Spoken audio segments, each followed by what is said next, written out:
Let me give you 3 things that you can do if you're ready to step on the path. And you can call it a spiritual path, a higher being path, whatever path you want to call it. But I'm going to call it the path to your true self and connecting with your higher self. So the first thing you can do is love yourself. I know people always say, oh, I do love myself.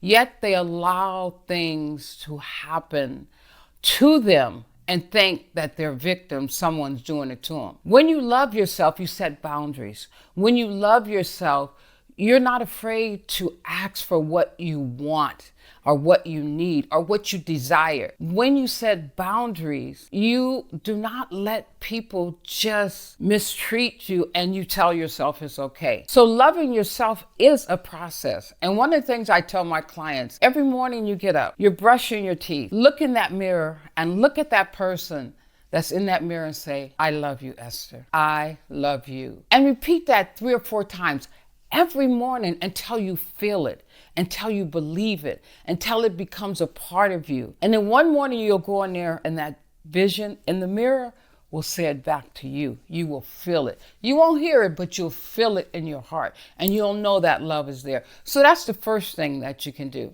The second thing I would like to offer is a little bit harder, and that's taking responsibility for your actions. I hear people say to me, I don't know why this happened to me. I don't know why this keep happening to me. Nothing just happens. Everything that shows up in your life is a decision you've made, whether it's conscious or unconscious, whether you want to recognize it or not. We call what is in our lives, we call it in there. Nothing happens or comes into your life unbidden. You have called it in there on some level. So the second thing is realizing I've created this in some way. Let me sit back and look at it. Let me see what decisions got me to this point. Everything, be it good or bad. See, people want to claim all the good stuff. Oh yeah, I did this and I did. But when something that is negative or off kilter or out of alignment happens, you don't want to claim it, but it's yours. And the more that you stop and realize, how did I create that? Or what did I miss here? Or what decision did I make? That is so important. And it is a process. It's going to take you a minute to really accept some of the things that you create, especially on the unconscious level. Number 3, this one is even more important. Understand you are always at choice.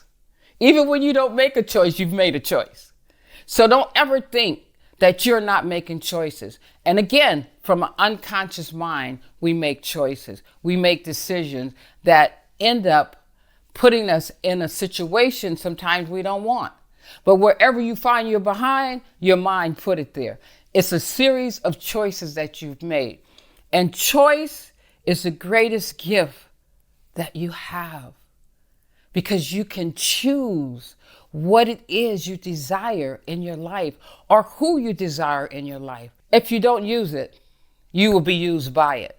And then you're wondering, why is this happening to me? How come everything is up? You've done this yourself on an unconscious level. And it's easy to be conscious. Stop and think, if I make this decision, is it going to get me to the place where I want to be? So you look at the end to determine the beginning. But most people go from the beginning and hope the end is what they want. No, look at where you want to be and then reverse engineer it for the decision. You are always at choice. At any moment, you can make another choice.